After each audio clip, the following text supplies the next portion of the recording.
ब्राह्मण थे, पंडित, राजा जनक का ऐश्वर्य देख के चक्कर आ गया उनको बनाने गए थे गुरु। ये कैसे गुरु जी है भाई? बड़ी बड़ी सुंदरी स्त्रियां, सोने का महल, और वो कुछ तत्व ज्ञान सिद्धांत का प्रवचन दे रहे थे।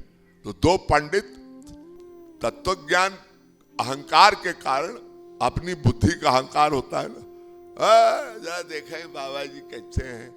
जनक, ये तो बड़ा विषयी लगता है। दो स्त्रियां पंखा कर रही थी, चंवर हिला रही थी, सुंदरी स्त्रियां, और उनका सब देख के उनकी बुद्धि गड़बड़ा गई। ये मन है ना, मन बुद्धि। अगर आप बैठे हैं यहाँ, बहुत से इक्का दुक्का लोग बेचारे भोले भाले जो टेंस में रहते हैं, वो सिद्धांत सुनते सुनते कहीं और चले जाते। मन ही तो है, बुद्धि का वो है, बुद्धि का जो तत्व है मन। ये मन क्या है? श्वेताश्वरोपनिषद में बड़ा सुंदर भाव है। आत्मानं रथिनं बुद्धि शरीरम रथमेव तु बुद्धिम तु सारथि विद्धि मनः प्रग्रहमेव च आत्मेन्द्रिय मनोयुक्तम भोक्ते त्याहुर्मनीषण इंद्रियाणि हयानाहुर्विषयांस्तु गोचरान्।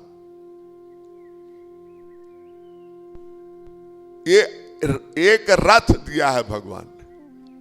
रथ, व्हीकल, तांगा। जैसे आपकी कार है, प्राचीन काल में रथ होता था, तांगा।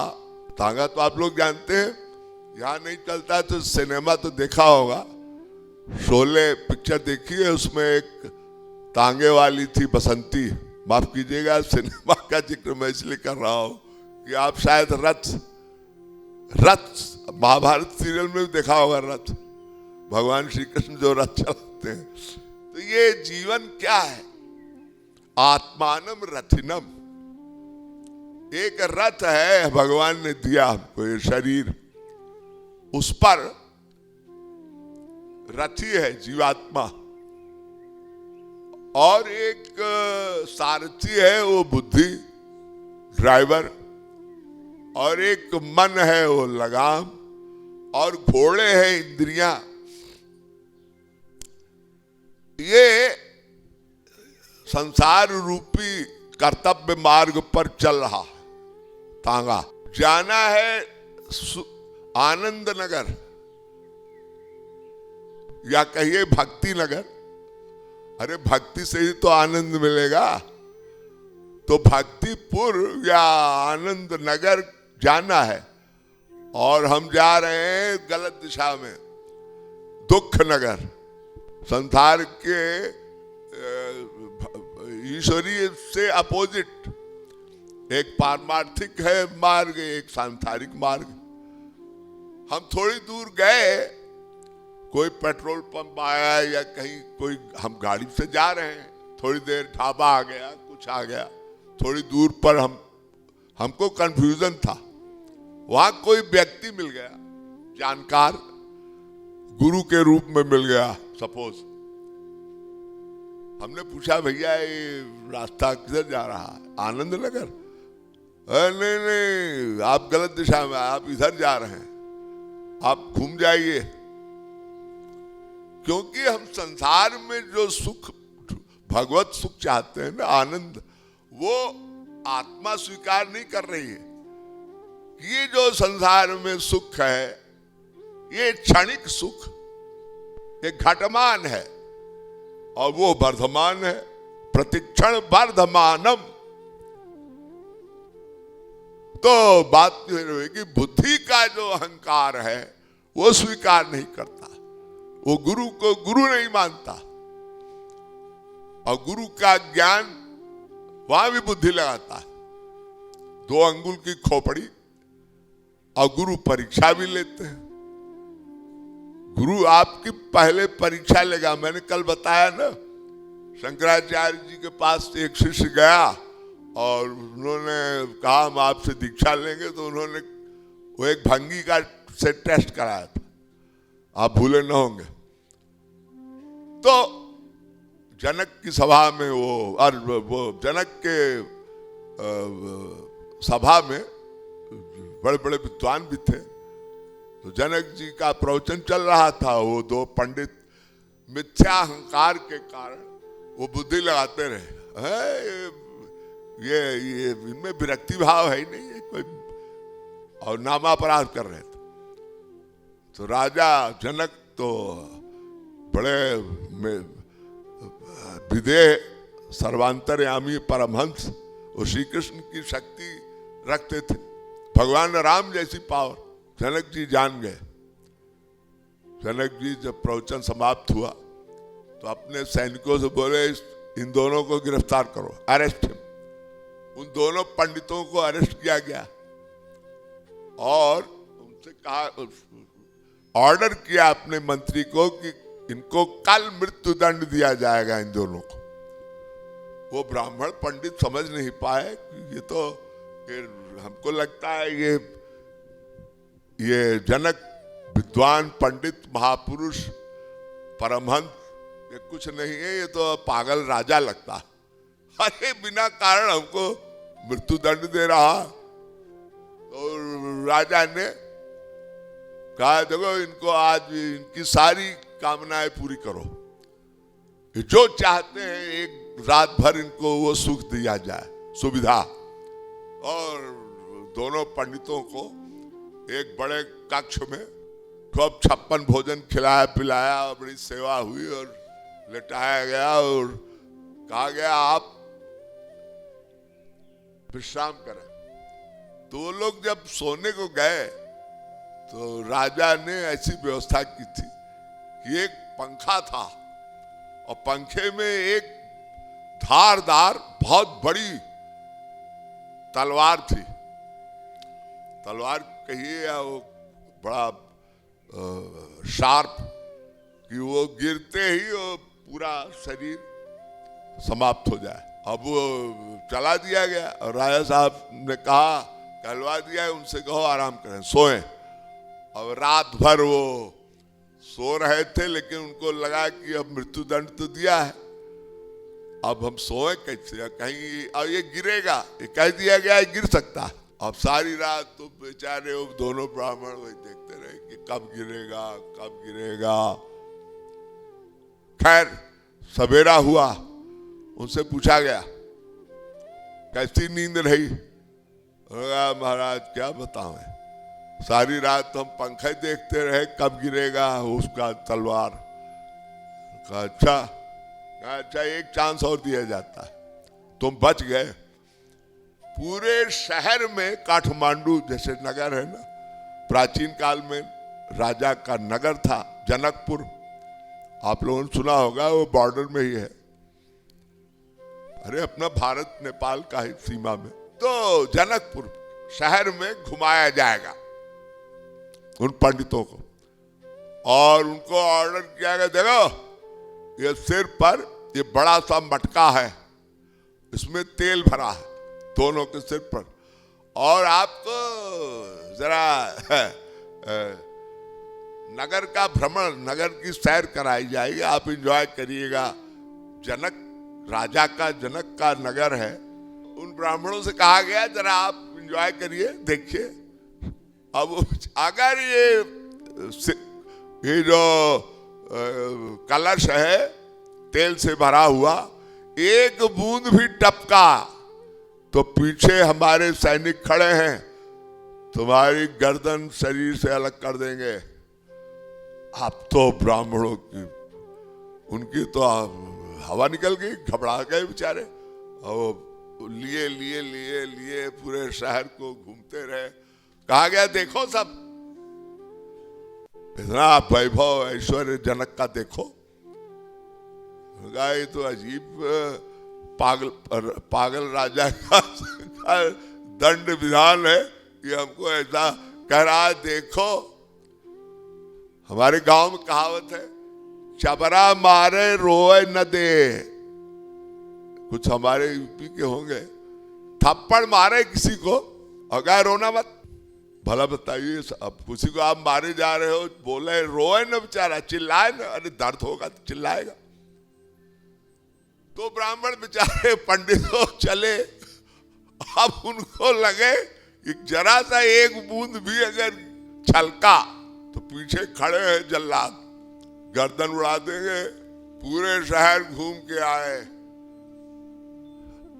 राजा बड़े दयालु थे, राजा जनक संत थे, विद्वान थे। उनको दया आई कि अब ये आया तो शिष्य बनने, लेकिन नामापराध किया, अपनी बुद्धि का अहंकार कि गुरु बनाना चाहते हो और बुद्धि लगा रहे हो। सदगुरु वैद्य वचन विश्वासा, विश्वास जैसे आप डॉक्टर के पास जाते हो तो शरीर संबंधी विकार कोई हो तो विश्वास करते हो, डॉक्टर साहब आप लिख दीजिए दवा। हम अब गुरु के पास जा रहे हो और इतनी बड़ी उपलब्धि आपको मिलनी है, संसार के दुखों से निवृत्त होना है, माया निवृत्त होना है, और आप विश्वास नहीं करते।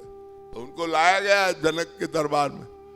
राजा जनक ने कहा भाई क्षमा करिए पंडित जी, आप लोगों को कष्ट हुआ, लेकिन कष्ट तो नहीं हुआ। आप लोग आप नगर भ्रमण किए, सब देखे, एंजॉय किए आप, और जब तक रहना चाहें, लेकिन आप बताएं कैसा लगा। तो पंडितों ने कहा महाराज माफ करें, क्षमा करें। आप रात भर सोए नहीं पंखे के डर के मारे, और भ्रमण में आपने कहा नगर देखो, हम तो मटका ही देख रहे थे, हमारी जान सांसत में थी। तो जनक ने कहा देखो मैं राज्य करता हूं और सब सुख समृद्धि है, लेकिन मैं इसको भगवान की कृपा या भगवान का प्रसाद मानता हूं। मेरा मन इसमें किसी में आसक्त नहीं है।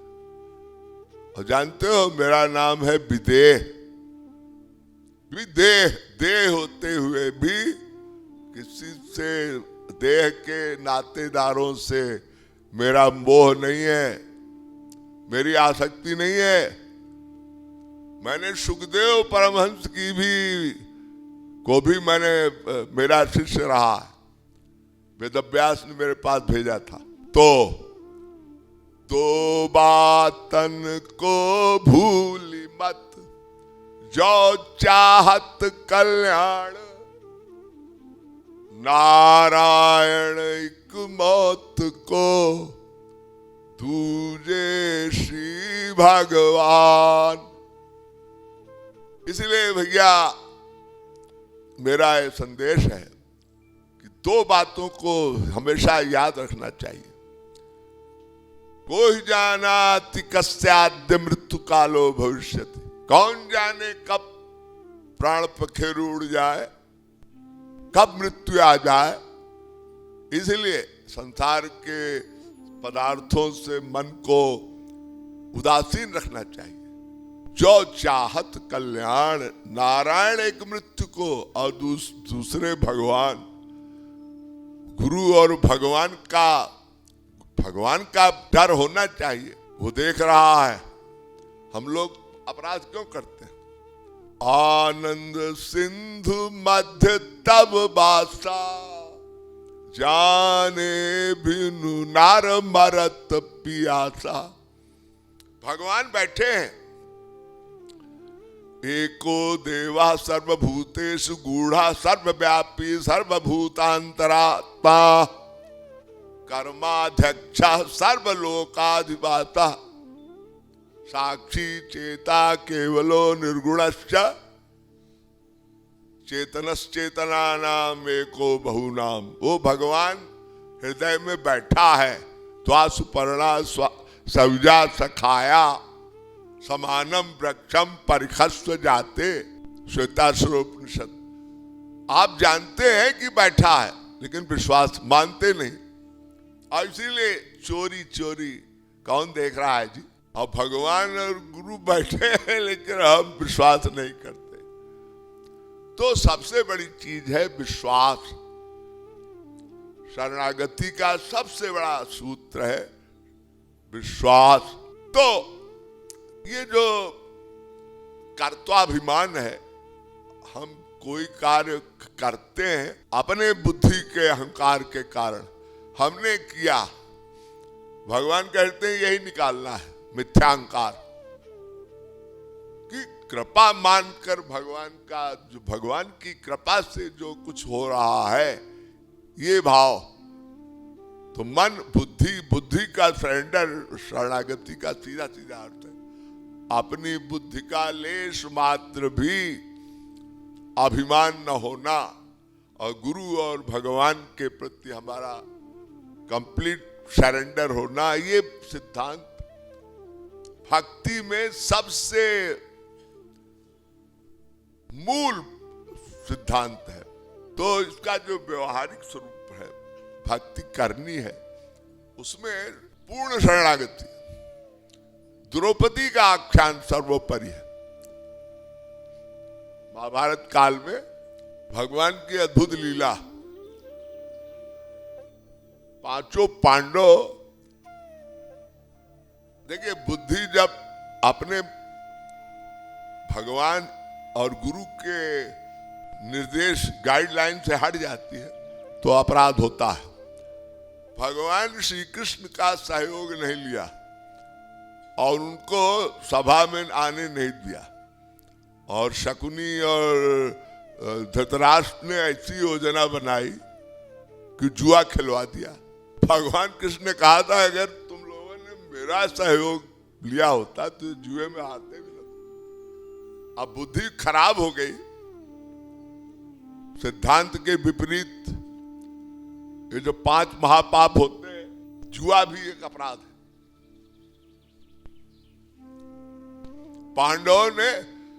पांडवों की बुद्धि गड़बड़ा गई, भगवान कृष्ण से बताए बिना चुपचाप जुआ खेलने लगे, और वहां कौरव पांडवों की सभा में शकुनी ने चाल चली, और जुए में तो आपको पता ही है क्या क्या हुआ। उसमें जो एक ऐसी दुर्घटना महाभारत के इतिहास में शायद न हुई हो, और वही बना महाभारत का कारण। द्रौपदी को दांव पर लगा दिया पांचों पांडवों ने, और सब बड़े बड़े महापुरुष और एक से एक धुरंधर महापुरुषों की पत्नी। देखिए, ये द्रौपदी कोई हाड़ मांस की महिला नहीं थी, ये यज्ञ से दिव्य रूप से प्रकट हुई थी, योग माया का एक अंग थी द्रौपदी। ब्रह्म वैवर्त पुराण में द्रौपदी को लक्ष्मी और उमा रमा की संज्ञा में उनका बोध कराया। त्वं सीता त्वं राधा त्वं त्वच्छाया द्रौपदी सती त्वं मिथिलायां। तुम ही सीता हो, तुम ही लक्ष्मी हो, तुम ही त्वच्छाया, योग माया की ही वो एक शक्ति रूपिणी द्रौपदी है। ब्रह्म वैवर्त पुराण वेद व्यास कह रहे हैं। तो द्रौपदी का चीरहरण हो रहा था, जुए में हार चुके थे पांडव। तो हुआ ये कि पहले द्रौपदी ने देखा भीष्म पितामह की तरफ, ये तो सबसे बड़े भगवान कृष्ण के भक्त भी थे, भक्त शिरोमणि भीष्म पितामह, सबके बाप के बाप, द्रोणाचार्य गुरु, वो हो 5 पांडव महापुरुष, अर्जुन जैसा नर नारायण का, और भीष्म जैसा बलवान, अरे युधिष्ठिर जैसा धर्म का अवतारी, सब बड़े टॉप, कोई तो बचाओ। द्रौपदी रो रही है असहाय सी। भगवान द्वारिका में रुक्मिणी के साथ बैठे हुए भोजन कर रहे थे। द्रौपदी को अपने पतियों का भी अभिमान था, अरे सूक्ष्म अभिमान था, बहुत अधिक नहीं, कि ये सब महापुरुष है, ये मेरी रक्षा करेंगे। बड़ी गुहार लगाई और दुर्योधन तो हट किए था कि मैं इसको अपनी जंघा पर बैठा कर और इसका अपमान करूंगा। अब नारी का अपमान भरी सभा में और 10,000 हाथी का बल वाला, ये सब बड़े बड़े 10,000 हाथियों का बल इन लोग सब में था। दुशासन हो चाहे हो, अरे भीम तो और बलवान थे, भीम तो इतने बलवान थे कि उन्होंने तो दुर्योधन की जंघा पर प्रहार किया था। द्रौपदी भरी सभा में बिलख रही है, रो रही है। जब देखा सब सिर झुका के बैठ गए, सारे पांचों पांडव। तो कृपाचार्य जी महाराज बैठे थे, कृपाचार्य द्रोणाचार्य के रिश्तेदार, वो भी महापुरुष थे, ऐसी बात नहीं। उन्होंने देखा भगवान अपने दिव्य उससे कि भगवान श्री कृष्ण सर्वव्यापक है। उन्होंने देखा कि श्री कृष्ण का स्वरूप बार बार एक कोई बड़ा सा स्तंभ है, उसी के किनारे मुस्कुराते हुए देख रहे हैं। कृपाचार्य की दृष्टि पड़ गई, तो कृपाचार्य भी अब संत तो थे ही, वो भी महापुरुष थे। उसने सोचा है कि सब नालायक, कोई उसकी सारे के सारे सबकी बुद्धि जो है वो कुंठित हो गई है। एक नारी का अपमान हो रहा है सभा में। कृपाचार्य ने धीरे से द्रौपदी की तरफ देखा और द्रौपदी सबसे सहायता मांग रही है, द्रोणाचार्य हो, तो कृपाचार्य की तरफ दृष्टि गई। तो कृपाचार्य ने एको ब्रह्म द्वितीयो नास्ति, एक ही है वो एको ही रुद्रो, न द्वितीय न दूसरा कोई नहीं है, एक वही तत्व है, कृष्ण तत्व, शिव तत्व, जो कह लीजिए। हाँ, तब द्रौपदी को होश आया, उनकी शरण में जाना होगा। अब द्रौपदी एकदम बिल्कुल बड़े साहस से और बड़ी करुण क्रंदन वाली रोकर, एक कहते ना कि जब आदमी कहीं हार जाता है, किसी के प्राण संकट में हो, तो अंत काले च मामेव स्मरण मुक्त्वा कलेवरम, भगवान श्री कृष्ण कहे अंत समय में जब लगे कि अब तो गए हम, अब तो नाव डूबी, तो भगवान की याद आते हैं। बड़े बड़े साइंटिस्ट, बड़े बड़े डॉक्टर जब हार जाते हैं तो कहते हैं अब तो उन्हीं के हाथ, हमने सरेंडर कर दिया, हम सब कर चुके। अब द्रौपदी ने कहा, हा नाथ द्वारिकावासिन, हा नाथ द्वारिकावासिन, हे द्वारिकाधीश। हा नाथ कहा द्वारिका, तो भगवान खाते खाते रुक गए, गस्सा हाथ में था। रुक्मिणी ने कहा, क्या हुआ प्रभु, कोई कंकड़ आ गया मुंह में, क्या किरकिरी आ गई या बाल आ गया? आप खाते हो ना कभी कभी, कोई बाल आ जाता है, कोई कंकड़ आ जाता है। तो द्रौपदी ने जैसे ही हा नाथ द्वारिका कहा तो ठाकुर जी की आपत्ति हुई, है अभी भी, और दांत से धोती को दबाया, धोती का एक पल्लू दांत से दबाया। तो भगवान बोले, अच्छा अभी अपना कोई बल है शेष क्या? भगवान कोई बल स्वीकार नहीं करते। ये सारे बल तो थे उनके, पांचों पांडव उनके, उन्हीं की अर्धांगिनी थी, कोई काम नहीं आया। जन बल न तन बल न कोई बल। फिर भगवान श्री कृष्ण बोले, एक भक्त है अभी वो कंप्लीट सरेंडर नहीं किया उसने, वो संकट में है मेरा। तो रुक्मिणी को समझ में नहीं आया। तो भगवान जैसे ही उसने दांत से पल्लू को छोड़ा, मतलब साड़ी का पल्लू दांत से छोड़ा। अब भगवान ने कहा अच्छा अब कंप्लीट सरेंडर हुआ, और भगवान श्री कृष्ण प्रकट हो गए, अंबरा अवतार हुआ। आप लोगों ने इतिहास में पढ़ा होगा, एक अवतार है अंबरा अवतार। तो कंप्लीट सरेंडर जिसको हम अंग्रेजी में कहते हैं पूर्ण शरणागति, भक्ति में वो बहुत कंपलसरी है। ये साधकों के लिए सर्वात्म समर्पण, जो नवधा भक्ति में है ना, आत्मनिवेदन, श्रवणम कीर्तनम विष्णु स्मरणम पाद सेवनम अर्चनम वंदनम दास्यम सख्यम आत्मनिवेदनम। तो आत्मनिवेदन, इसका सूक्ष्म भाव यही है कि सारी जो 9 प्रकार की भक्ति आप करते हो उसमें सबसे बड़ा स्मरण मानना है। स्मरण के साथ साथ अपने मन बुद्धि का समर्पण, ये गीता का ये महाभारत काल का ये द्रौपदी अंबरा अवतार का जो प्रसंग है, ये इस सिद्धांत की पुष्टि करता है कि सर्वात्म समर्पण, मन बुद्धि का समर्पण, अपने आप को दे डालो। अपने आप को दे डालना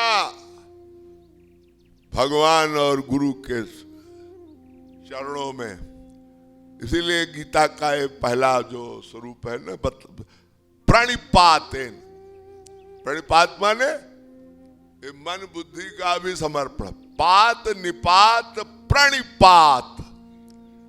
संस्कृत साहित्य में प्रणिपात का सीधा सीधा अर्थ है कंप्लीट सरेंडर।